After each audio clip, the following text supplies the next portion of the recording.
The first thing I saw when they opened the door was the little handprints on the wall. They were too small to belong to anyone who should have been living in that room. I still think about that moment. How quiet the house was. How normal everything had looked just minutes before. I lived 2 houses down from Mr. Keene for most of my life.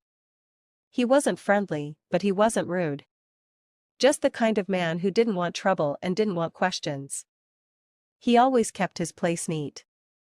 His lawn trimmed, his curtains shut, his front door locked with 3 different bolts. People said he was strict with his daughter, Anna, but we only saw her a few times.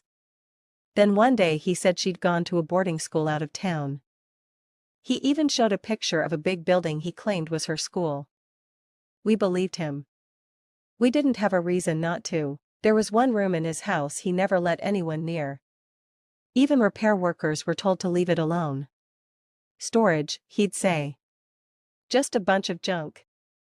Sometimes, at night, I thought I heard something from that room when I walked past his house. But the sound was so soft I convinced myself it was the wind, or a TV, or a kid from another house. I should have trusted my gut. One afternoon, there was shouting outside. Police cars. Neighbors gathering.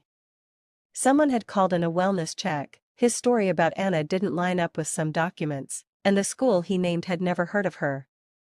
Everything happened fast. Officers forced their way inside.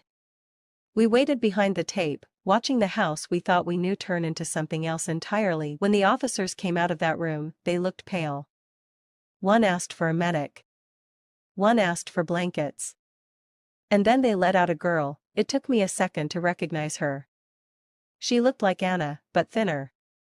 Her hair was uneven, like she'd cut parts of it herself. She blinked at the sunlight like it hurt her eyes. And she wasn't alone. 3 small kids clung to her legs, all of them confused and scared. The crowd went dead quiet. No one spoke until one of the officers said, "They've been in there a long time." Later, when the police let us inside to gather statements, I glanced into that room. It was soundproofed, foam on the walls, heavy door, scratches around the edges where someone had tried to pry it open. There were toys made out of scraps, blankets on the floor, marks where furniture used to be bolted down, and those handprints. All over the wall, like the kids had pressed against it, hoping someone would hear them. People still ask how nobody noticed. How we lived that close and never knew. I ask myself the same thing. Maybe we trusted him too much. Maybe we didn't want to look too closely. Maybe we all ignored the signs because it was easier, but the truth is simple and awful.